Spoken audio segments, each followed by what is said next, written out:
Jag tycker vi presenterar Payan från Slav och Tatars och då övergår vi också till to English, so you can start your lecture. Sounds good. Thank you. Thank you.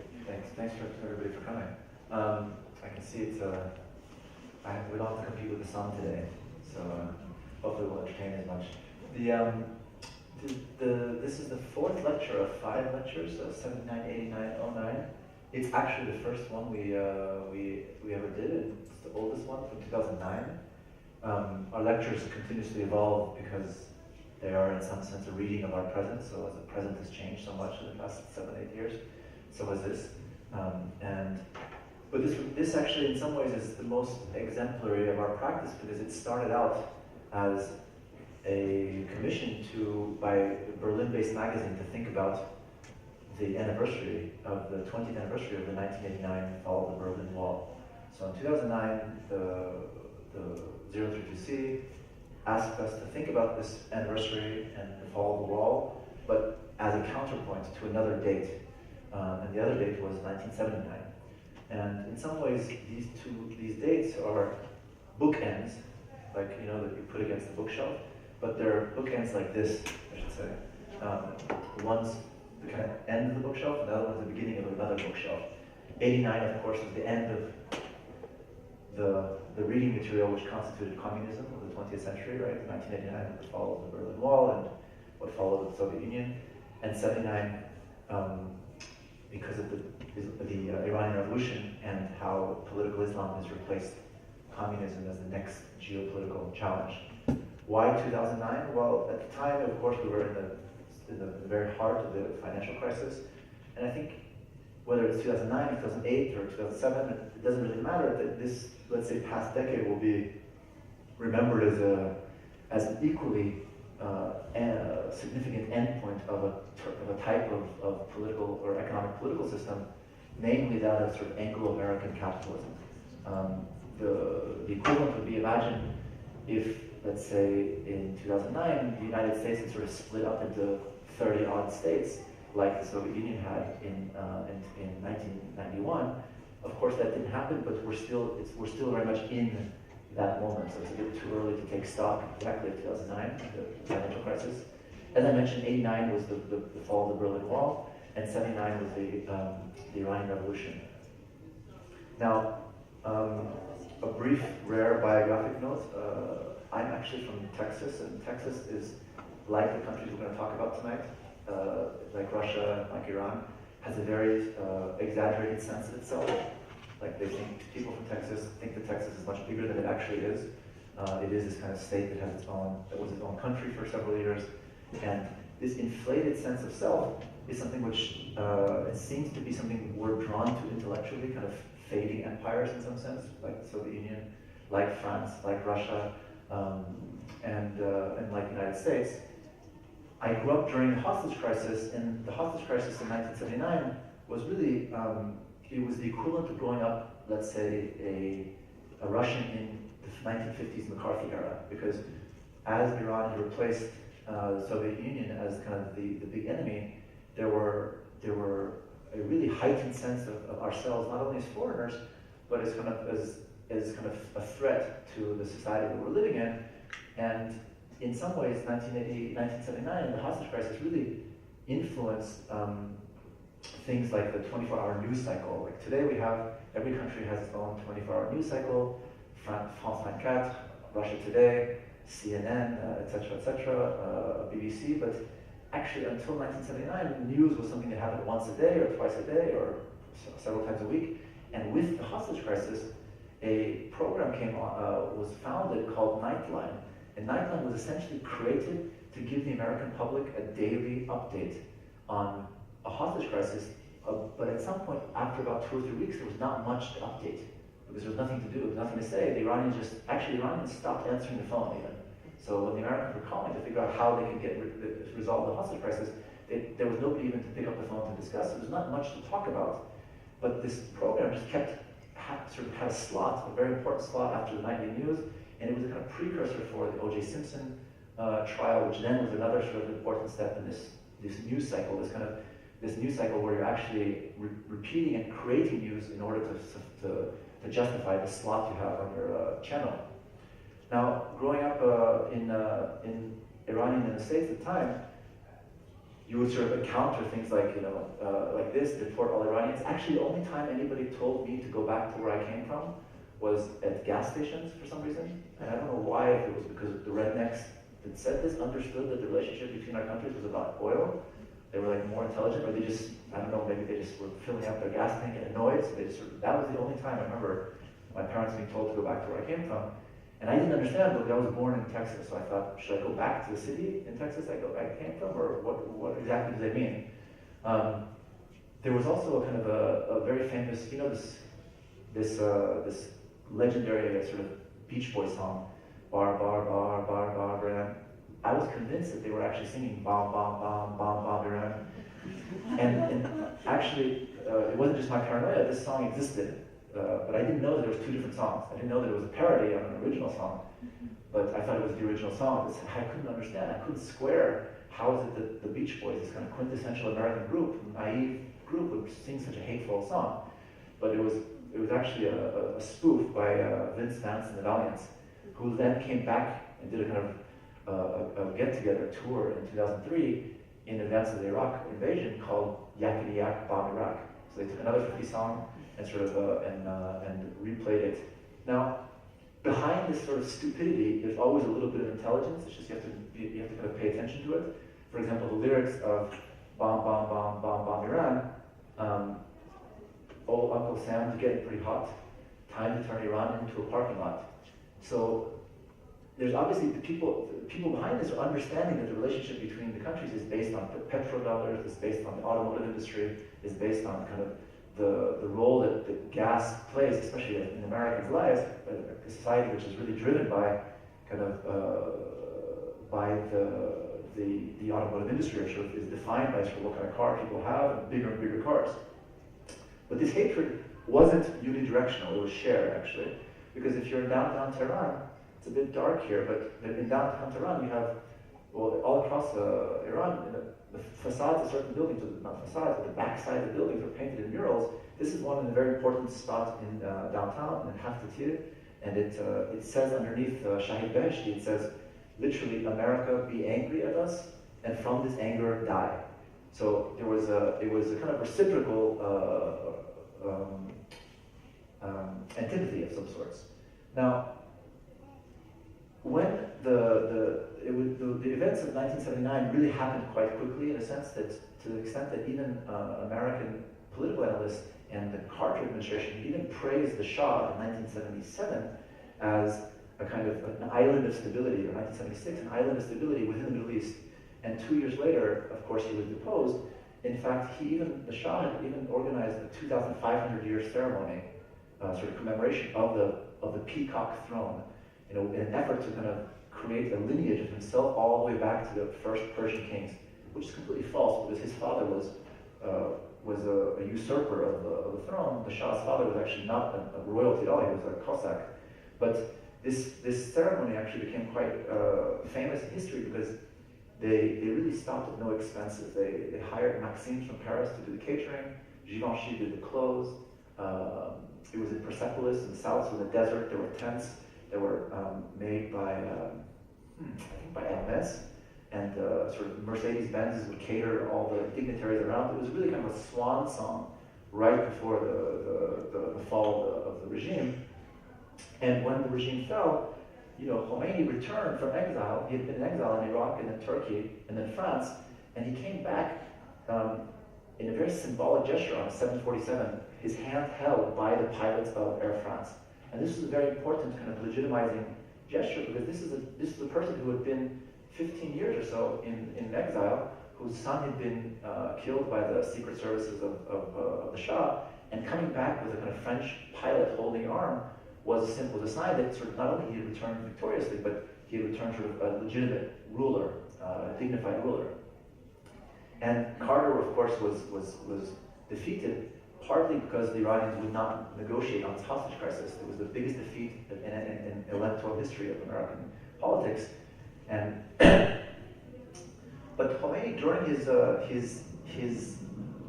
exile, he would pass sort of tapes of sermons almost like samizdat. I don't know if you know what samizdats were. Basically, during communism, things that were not allowed to be published, samizdat means self-published, so things that were out, sort of censored, would be copied by people during communism by hand in the toilet at night, because in the communal apartments, toilets were the only places that you could be without arousing suspicion. And the similar way, you had in Iran, you had these tapes that were smuggled back into Iran, and these tapes were played for large audiences as a preparatory grounds for Khomeini's return several years later. Now, when he was in exile in France, outside of Paris, in a suburb in Neuf-le-Château, according to urban legend, he would run into Marguerite Duras in a grocery store, and they would discuss which pastas to buy. And I love this image of like the proto sort of communist feminist Duras sort of running into Khomeini in his slippers, the anti-feminist or anti-communist, and sort of finding common ground on the grocery shelves of Carrefour. I don't know which grocery store it was. But within a very sort of short amount of time, people who had sort of supported the Shah, like here, the civil disobedience was immediate and quite rapid. But what it did was it ushered in what's very interesting about the Iranian Revolution is, and this is why so many people have written about it, like even Foucault went to Iran and covered the revolution for Corriere della Sera, the Italian newspaper, because it was really the last modernist revolution of a mass revolution. And it wasn't an Islamic revolution, it was actually a pluralist revolution, like the Egyptian revolution of Tahrir Square. But of course, the Islamists sidelined the leftists and the nationalists immediately and sort of consolidated power. But it's the first revolution that attempted, let's say, or the regime that attempted a metaphysical agenda. And what I mean by that is that basically, when you have an Islamist government, what they're promising you is salvation in the next world. And it's kind of brilliant if you think about it, because by the time you find out whether they were right or not, you're dead, and you're not going to come back and vote them out of power. So it's like you can't have kind of a more foolproof way of ensuring your success. But even within the name of the Islamic Republic of Iran, you have the tension that we often forget, because the way the media talks about Iran, of course, is a kind of monolithic, messianic country that's hell-bent on somehow threatening or destroying the West, which is wrong on so many levels. First of all, Iran has never threatened the West, ever. Not a single time. So this whole idea that somehow Iran's nuclear arsenal is a threat against the West is just a flat-out lie. But even within the country here, you have the idea of a republic is of course a republic. You're accountable to your constituents. It's somewhat democratic. You have a voting system. So Iran has voting systems, of course, but the list of people who could present themselves is very restricted. So there are factions in Iran that believe that Iran must become a republic, a full republic. But then there's other factions, more right-wing factions, which say that no, the Islamic part is where we should push towards. It's a theocracy. So either you're accountable to God or you're accountable to man. But you can't be accountable to humans and to the transcendent at the same time. You kind of have to choose. And it's within this tension that you have people like in power today, like Rouhani, or of course they're part of the regime, but they're trying to within the regime, push more for accountability, whereas people like Ahmadinejad or even before, the supreme leader like Khamenei, don't necessarily believe that there's a necessity to speak to the rule of the civic body.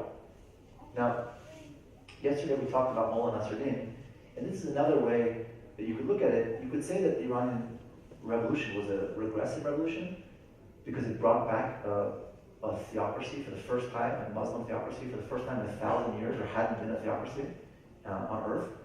Or you could say it's quite sort of anti-modern, but quite avant-garde in the sense that whenever you take something which is really, really old, like 1,000 years, and put it into the 20th century, that's a radical gesture. Now, it doesn't mean it's progressive, not at all, but it's radical simply because you're taking a model which wasn't made for today. So there's a lot of ways that the Iranian regime had to accommodate contemporary issues. For example, it's actually very little known, but Iran, despite Iran's, let's say, prohibition of homosexuality, official homosexuality, Iran is the first state in the world to subsidize sex changes, and has been doing so for 20 years. Now, why is this? Is it because they don't want to accept homosexuality? Is it forced? No, it's not forced, but there's kind of a continuous interpretation of the law, because the law is something which is 1,400 years old, so you can't simply cut and paste it.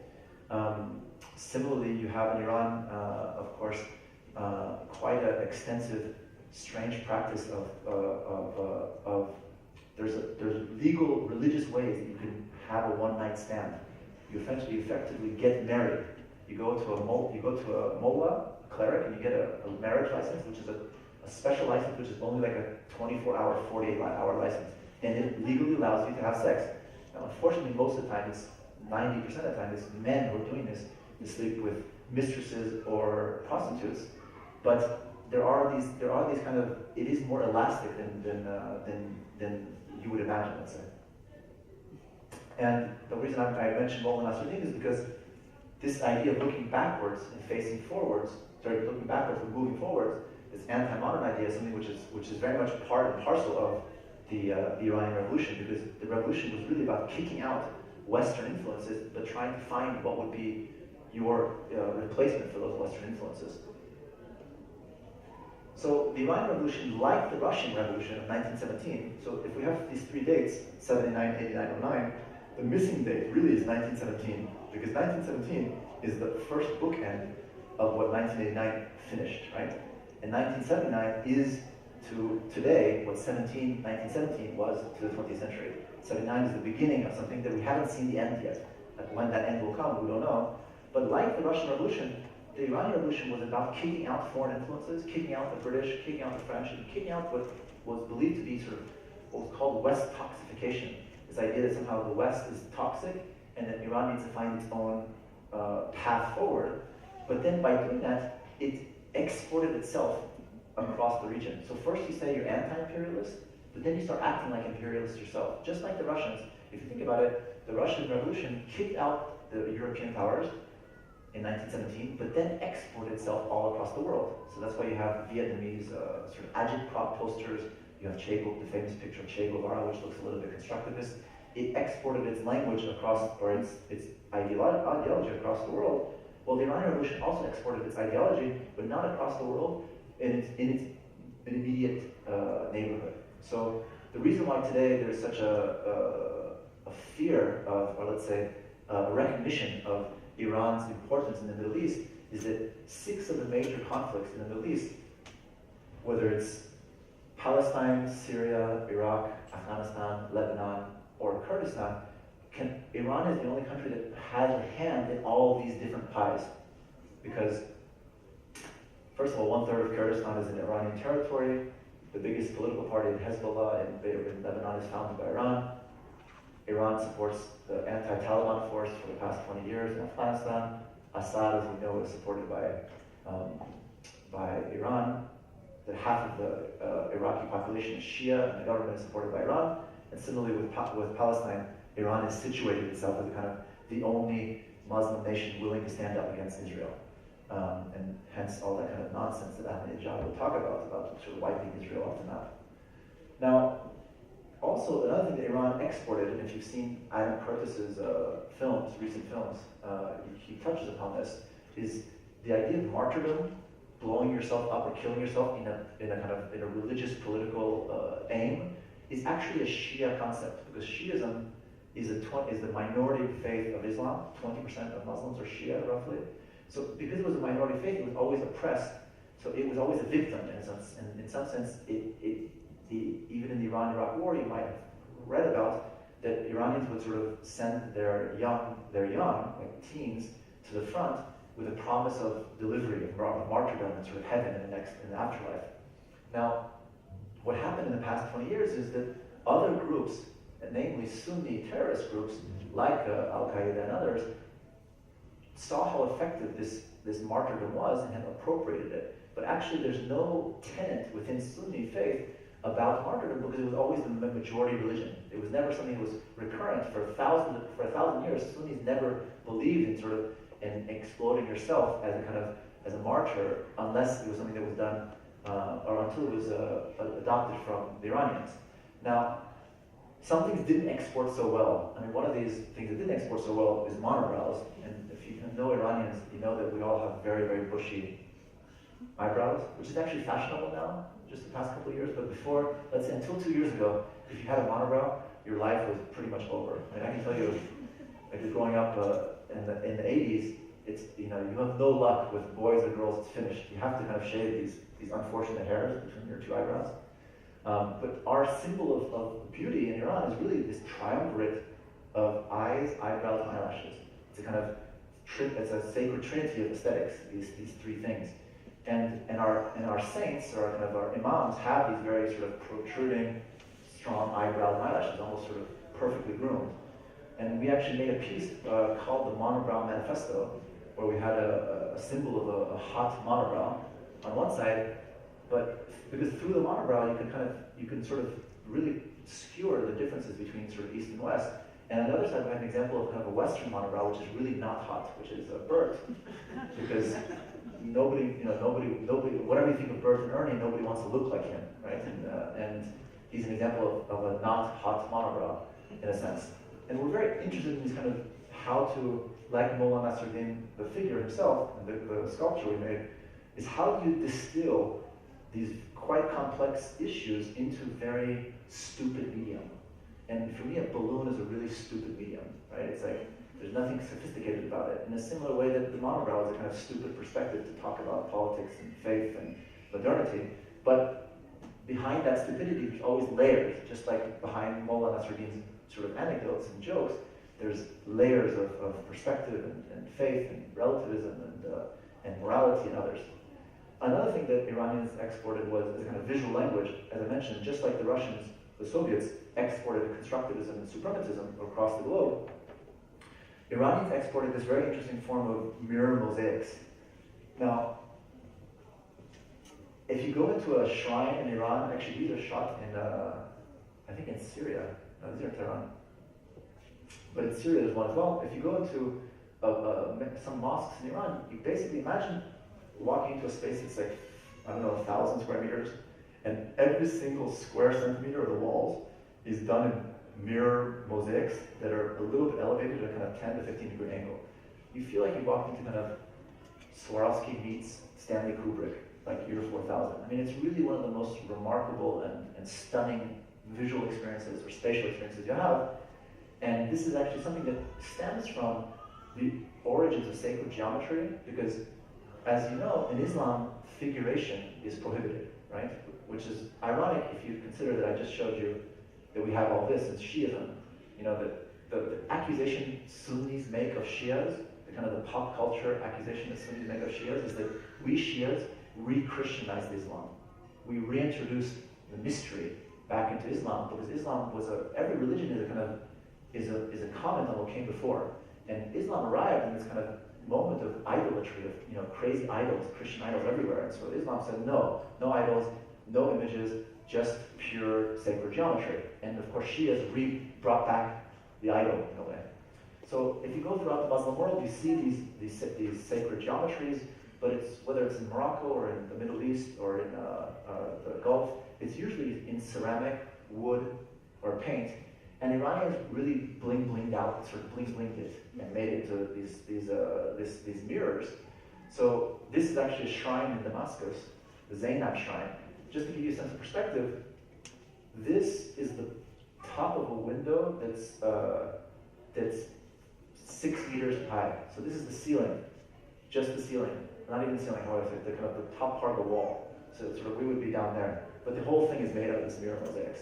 And you can see this mirror mosaics in India as well, in Shia places of worship, is that basically Iran was stamping its visual language. So it's a kind of form of craft as a language of revolutionary ideology, like suprematism, like constructivism. It's saying that, okay, we're going to build these shrines or these mosques, but they're going to be branded as Iranian Shia shrines. I mean, look at that, it's just remarkable. And this is a close-up of some of the mosaics. I mean, the history is apparently when mirror came from Venice and from Europe in the 15th, 16th centuries, they arrived broken. That's sort of part of the legend. And they arrived shattered, and they were used anyway because they're so precious. So you have all these palaces that are sort of with broken glass. Another interpretation of it is that it was a way that sort of opposite sexes could be in the same space but not be immediately able to sort of lust after each other because you're fragmented. You can't see the person completely whole, the subjectivity whole. We did a piece actually based on this as well, where if you look at the mirror mosaic from the front, nothing comes up. But if you look at it from the side, a kind of apocryphal text comes up that says resisting God. Now, I talked about this visual language exporting. I mean, sometimes it's painfully obvious. It's like cut and paste, right? You have Lenin's Gerasimov here, and you have Nalab Sahavi here at the tribunal. And just like Khamenei, the current leader, always pictures himself next to Khomeini, it's a way to kind of bolster your own legitimacy. That, of course, reminds us also of another similar person who used to picture himself next to somebody else, to say that I am the legitimate successor to the founder. Khomeini really is the founder of the Islamic Republic, and probably one of the most charismatic religious figures of the 20th century, along with Pope John Paul II. And Khamenei, of course, is, the successor is never as interesting as the predecessor. And so the successor is really always trying to kind of coast on the energy and charisma of the predecessor. And if you want to take the example even further, just like Trotsky, who was supposed to be actually the successor to Lenin, we also had a third person named Montazeri, who was supposed to be a successor to Khomeini, and he was sidelined at the last moment because he criticized the treatment of political prisoners and execution of political prisoners. So in downtown Tehran, used to have him prepping people for like who's next. Now we have Khamenei, of course. And the language continues, right? You have this anti-Shah propaganda on the right, Kulturhuset constructivism on the left, and the thinker, the kind of the Chernyshevsky or the Lenin of our revolution was a gentleman named Shariati, a really interesting figure, who was basically the person who married Marxism and Islam together, and he made it accessible, or kind of, how would you say it, appealing to middle-class educated Iranians, like my parents, who leaned left, but he kind of interpreted Islam in a kind of Marxist sense. And he was also the first person to translate Frantz Fanon and Sartre into Persian, and studied under Sartre in France. And his book, just like Lenin's book, was based on Chernyshevsky, Что делать, What is to be done. Of course, Shariati's book is also called What is to be done. So it's really kind of a clear reference to the legacy of the Bolshevik Revolution. And that's very interesting, because why would a theocratic regime inspire itself from an atheist? Like, that's the opposite, right? It's like complete antithesis. You couldn't find two more different ideologies than Bolshevism and Islamism. But in some sense, they're not so antithetical as we think. They're both arguing for a kind of, let's say, what we forget about the Islamic regime in Iran and Khomeinism is that, in fact, it was a very leftist revolution. Even when the Islamists arrived, today in Iran, as you might know, 60% of spaces in universities are occupied by women. Before the revolution, when everybody thinks the Shah was so liberal and everything, there was women enrolling in university was less than 20%. So it was very much a kind of leftist agenda, but it was ushered in sadly through a kind of theocratic regime. And another kind of stupid medium is the tie. Iranians are not supposed to wear a tie. It's the one area where left and right agrees, because the left thinks the tie is a sign of like bourgeois decadence, and the right, the religious people, think the tie is an example of like Western sort of heathenism. So they both say, okay, no ties. If you wear a tie, you will never see ties in any government service job. Like you go to a ministry, there's no ties. And if you wear a tie, your case is going to be taken much less seriously. It's always better to not wear a tie. Now, this is a kind of the popular theory of like when revolutions start is not actually when we think they start. So the Russian Revolution wasn't really 1917, but you could say the seeds of the Russian Revolution started when Peter the Great traveled to Amsterdam, Holland, and realized that and basically came back and said, you know what, in the 18th century, I want all the Russians also to be European. I'm going to create St. Petersburg, and he forced all of his boyars, the aristocrats of Russia, to dress like Europeans. And that's very important, because essentially, when a population no longer recognizes itself in its leaders, that's when the first seeds of a revolution are sown in some sense. And so the boyars were forced to cut their beards, so they wouldn't look so Eastern and dress like Westerners. And similarly in Iran, the father of the Shah outlawed the veil in 1936. And a British journalist wrote at the time that to require Iranian women to come outside not wearing a veil overnight was the equivalent of asking a British woman to come out topless. Because we think, of course, of the veil as always a tool of oppression, which it's not, obviously, but that kind of overnight transition was something that it basically kept a whole generation of women sort of imprisoned in their house until later generations, like my parents' generation, they were fine, of course, but my grandparents' generation, they were traumatized by this because they wore the veil all the time, and then all of a sudden they couldn't come out with the veil, which meant they couldn't come out, essentially. They felt it was sort of infringing on their rights. Now, in the way that the Russians sort of really celebrated the anonymous proletariat, the Iranian Revolution happened much later in the late 20th century, and so sadly it had to acknowledge kind of individualism much more than the collective. And in Iran, you have these murals to martyrs that actually are being slowly removed recently. So Iran's actually removing these because the revolution is now 40 years old almost. But until about 10 years ago, almost every empty side of the building was commemorating one martyr or another martyr. My favorite one is this one here. Do you remember the fatwa that Khomeini issued against the Solidarnosc for the satanic verses? This guy went and sort of took it upon himself to go and try to kill Solidarnosc, but he died of diarrhea on the way. And so he even got his 15 meters of fame. You know, so even in E for effort, even those who tried sort of got their own murals in some sense. And if you drive around Iran, you would be forgiven to thinking that the country is like a kind of an enormous miniature golf course, because you have these huge statues of fruits and animals around.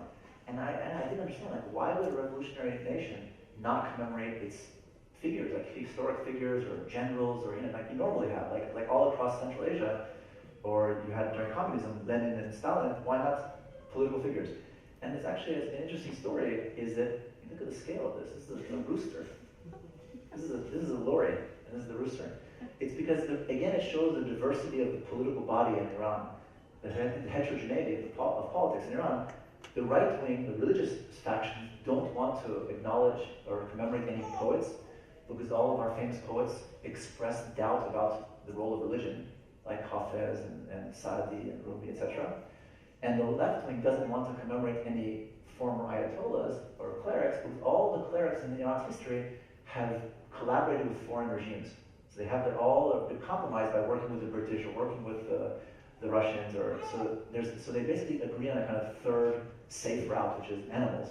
You know, they're kind of apolitical animals and vegetation. So that brings us to 79. Now, 1989, and we decided in 89 to focus on Poland for various reasons. The Polish were the ones who really maintained the momentum of the anti-communist struggle. And even though we don't often imagine, kind of these iconic images. But during the 2009, when we started doing this research, it was in 2009, and if you remember, there was a presidential protest against Ahmadinejad's sort of fraudulent re-election. It was 2 years before the Arab Spring, and a Polish guy wrote to Iran, his Iranian friends. It's quite touching. I'm writing from Poland. We have the same experiences from the past with our stupid, bloody communist regime. Fortunately, now we are free. Iran is close to my heart because I've been there 2 times, and I have wonderful friends in this country. I love them, but I have to tell you one thing. I realize that Iranian soul is too much emotional. Stop crying and start to work. Make leaflets, underground press, convince workers and people from small cities. There's hundreds of methods. I know it is hard work, but my experience from Poland told me there's no other way. You have to deserve your freedom. And so really Poland was the one doing this kind of very unsexy work, a very slow, methodical approach to pushing communism so that it fell on its own. If you think about it, what happened in Hungary and Budapest in '56 and Prague in '68 was the opposite, right? The tanks rolled in and oppressed the Czechs and oppressed the Hungarians. And the reason why is that the Czechs and Hungarians asked for the end of communism, but the Poles never asked for the end of communism. The Poles just kept asking for incremental changes. We want better working conditions. We want better food. We want better freedom, a little bit more freedom. And they kept pushing until the system collapsed on its own. So it was not a confrontational revolution, but it was in fact an evolution of some sorts. But when we think about 89, we think about sexy images, right? Like Ceausescu being executed on the central square, or Dzerzhinsky's statue being taken down from Lubyanka in Moscow, or the Berlin Wall being knocked apart. Poland doesn't give us any of these sexy images. Poland is kind of boring, flat. There's things about Poland that we don't want to accept, like the role of the Catholic Church. It doesn't fit into our narrative. And the Catholic Church was, as I mentioned yesterday, was very instrumental in playing the role of a mediator between the Solidarnosc movement, this striking movement, and the regime, the communist regime. It gave a kind of legitimacy to the Solidarnosc movement. Now, and this is a kind of perfect symbol, which sort of shows the slow pace of the change in Poland. CSSR is Czechoslovakia. It took 10 days. DDR is East Germany. It took 10 weeks. Hungary, Magyar took 10 months, and Poland took 10 years. So it was really Poland that started in the early 80s and slowly started to chip away at the communist regime. And they did so with methods that the Iranians then themselves started to adopt 20 years later. So during the 2009 presidential protests and the Green Movement, and then in the Arab Spring, people in the Middle East started to look at what are successful examples of civil disobedience that result in regime change, but in a relatively peaceful transition. And Poland was the kind of perfect example that everybody looked at. In fact, Poland, the government, before this present sort of idiotic government, was using the Solidarnosc movement as a way to brand itself. So Poland, in the past 3 or 4 years, let's say 5, 6 years ago, I should say, was really the one that was pushing the European agenda in eastern margins, with Ukraine, with Georgia, and with other countries, because it was the one that had the experience of this transition. For example, when marches were outlawed by martial law, the Poles started to have marches that were called silent marches. So they would use this loophole. It wasn't considered a march if nobody sang anything. So the government couldn't stop them. And Iranians did the same thing in 2009. The government cracks down, says no more marches, and so they do silent marches. So they really start to take kind of pages from the playbook. If there is one iconic image of Poland's Solidarnosc movement, it's this one. It's the stripers on the docks, Gdańsk, where Solidarnosc started. And it says, Tylko Solidarność I cierpliwość, only solidarity and patience will secure our victory, is a kind of famous saying. And the Poles, this idea of sort of Polish resistance, again, the shipyards, how you have the anchor here, this has sadly become a symbol of right-wing nationalism today in Poland, but it wasn't until 5 or 6 years ago. They changed this into the P into an S and made it to Solidarność. We actually changed it into a Seymour. So we replaced the eagle of the Polish flag with the mystical bird of Persian Sufism. And the Seymour was a really interesting bird. If you read, there's a great epic poem called The Conference of the Birds by Tatars, and it's basically an allegory of all these birds who get together who want to go and find the Seymour. Seymour was kind of considered to be the king bird.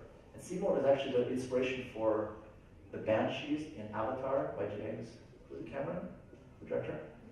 So Seymour was this bird that basically lives on a kind of mountaintop, the equivalent of nirvana in Sufism. And you kind of, to get there, you have to search yourself. And so what happens is in the allegory, these hundreds of birds get together and say, let's go find the Seymour. And then they go throughout different trials and tribulations.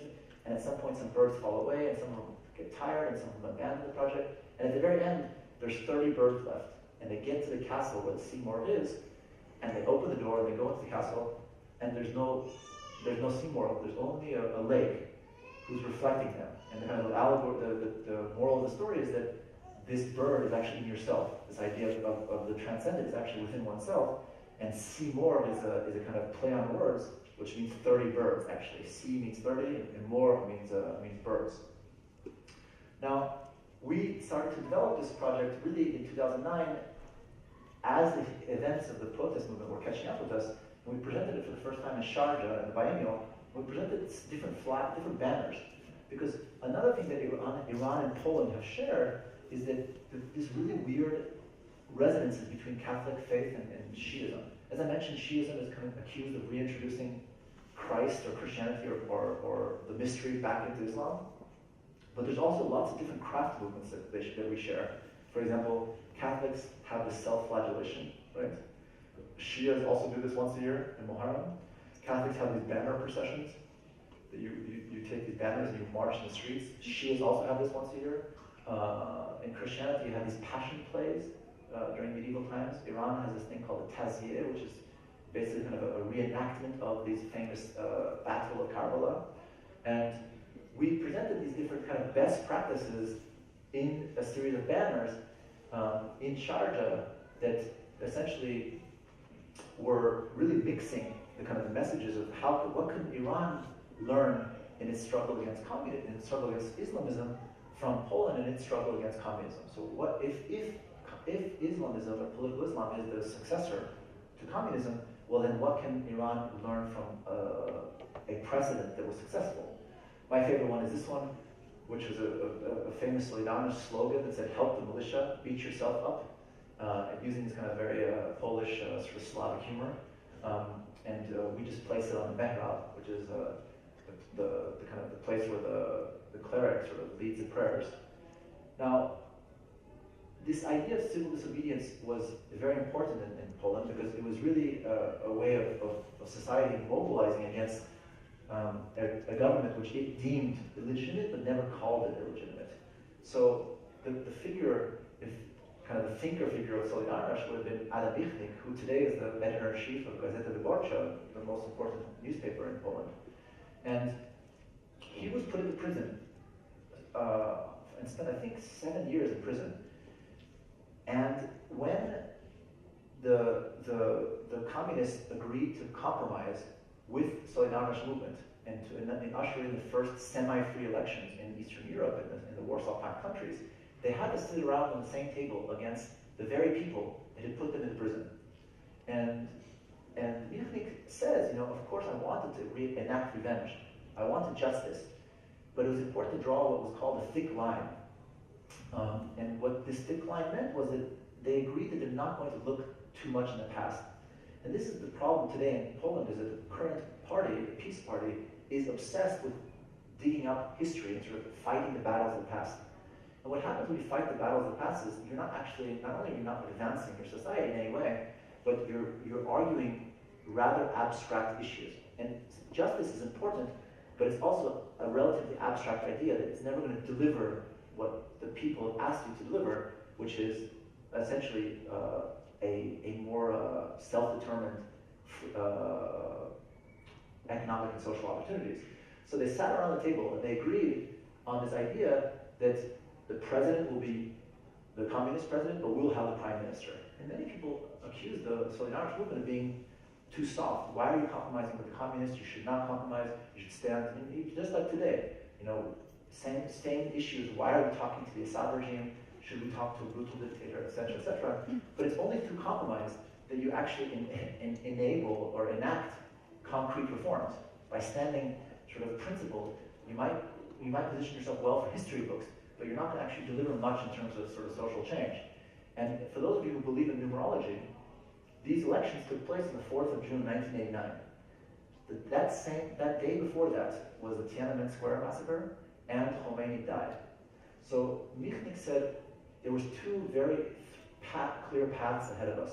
We could do like the communists and have kind of the Chinese and have an unnamed number of people that would die. We still don't know today how many people died in the Tiananmen massacre.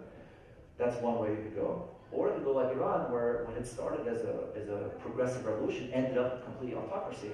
By the time Khomeini was dead, the revolution was over in that sense, the ideals were over. Or you could find a middle path of kind of compromise.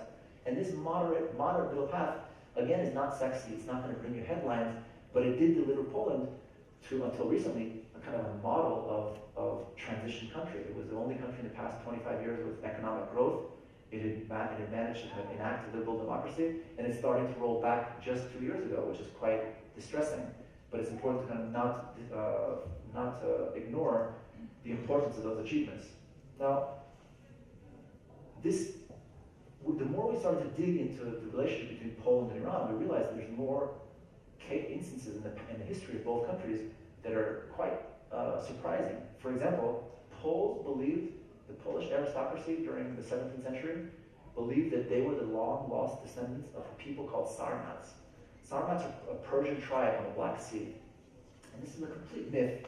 The Poles are not descendants of Iranians at all, but it was a way for the Polish aristocracy to kind of man up and sort of consider itself macho. If you think about 17th, 18th century European aristocrats and their portraits, it's very effeminate, right? It's like you have these princes in these kind of very regal outfits, and the Poles said, no, we're like, the Polish aristocracy said, no, we're descendants of Iranians, we're like true men, we carry swords, we wear fur, we ride horseback, and so they would dress like this, which is sort of almost a kind of like Halloween costumes for them. I mean, it was ridiculous because none of them were, of course, had any relationship with Iran.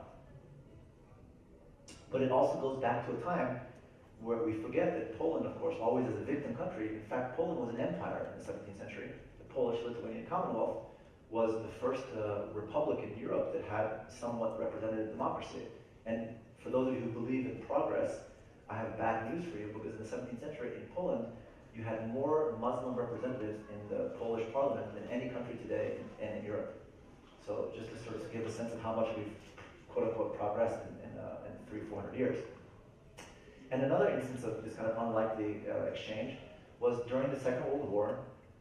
Churchill, Roosevelt, and Stalin had secretly agreed to bring Poles that had been sent to the Siberian labor camps, because, as you know, Stalin and Hitler had agreed on the Molotov-Ribbentrop Pact to split Poland.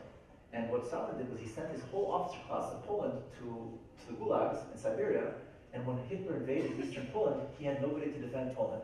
So he was caught flat-footed. So he secretly agreed to get all these Poles who were starving and dying in Siberia to come to Iran, to get healthy again, and then go fight on behalf of the Allies. Now, what's happened, it's a pretty amazing story, is that the first 2 weeks when these 200,000 Poles arrive in Iran, the first 2 weeks, 10% of them die from overeating, because they haven't eaten for 2 years. And Iran is a kind of land of plenty, and they literally, their systems can't handle food, and they die from digestive failure of just what they'd suffered for 2 years. And it's the first time that you have a European migration to Iran. And it's particularly rich today because when Poland is so anti-immigrant, right? It's really a slap in the face of history, because Poles have historically been some of the most needy migrants and refugees themselves in recent history, whether it was to Iran, whether it was to Australia, whether it was to Sweden, whether it was to the United States and Canada. So it's quite a distressing story. There was even a famous bear called Wojtek, who the Polish army adopted. They found him in Iran, and they adopted him as a young. They found him I think his mother had died, and they raised him as a human. Basically, so this bear would drink beer and smoke cigarettes, and help on the camp would sort of load up munitions. And so when the Poles were called by the Brits to go to Montecatini to start fighting, when they got healthy again, the story is the bear starts to board the plane as well, and the Brits are like, no, this bear is not coming. And the Poles said, no, he's got a passport, they had ID and everything for him. And so General Wojtek sort of accompanied them to Italy and ended up in Scotland, sadly in a zoo after the war, sort of very depressed, because nothing can, I guess, live up to fighting in wars around the world. But he became a very famous bear. There's actually a documentary on his life as well, Wojtek. So when we were doing this research, as I mentioned, the Iranian presidential protests start, and Iranians start to translate Polish thinkers for the first time into Persian, because they start to say, well, what can we learn from those leaders of that literary, let's say, political movement? So people like Szymborska, Miłosz, Kołakowski, Zygmunt Bauman are translated for the first time into Persian, and we started to look at other forms of craft, the kind of revolutionary language. And pająks, for example, are these kinds of very, very pagan Polish wall ornaments or ceiling ornaments that are used from temporary materials, always eggs, paper, straw. And it's a very kind of tedious process, temporary sort of tedious process, and we basically reinterpreted them with sort of Iranian motifs, here with the kind of Allah of the crest, and on the right as well. I'll end with another sort of stupid medium, being wheat. Wheat is a kind of interesting atavistic symbol, right? Because wheat is something that is the building block of society in terms of bread. Bread is often subsidized around the world still today. even in capitalist nations, let's say like France. But wheat is something that Iranians also use, and is of course, if you look at the Iranian symbol, the Islamist symbol, this is the symbol of the Bank of Sepah, the Revolutionary Guards Bank. This is the Allah, it's kind of stylized Allah, La Allah. Here you have the wheat stalk. Here you have tulips, because tulips represent the blood of martyrs. But it reminds you of another symbol, right? I mean, uncanny how similar it is. But we have wheat even in the symbol of Hezbollah, which is of course the Kalashnikov, but the wheat stalk always sort of growing out of it. Now, Adam Michnik, he said that my obsession has been that we should have a revolution that not resemble the French or Russian Revolution, but rather the American Revolution, in the sense that it be for something, not against something. A revolution for a constitution, not a paradise, an anti-utopian revolution, because utopias lead to the guillotine and the gulag. Thank you very much. I hope to see you guys in a couple hours.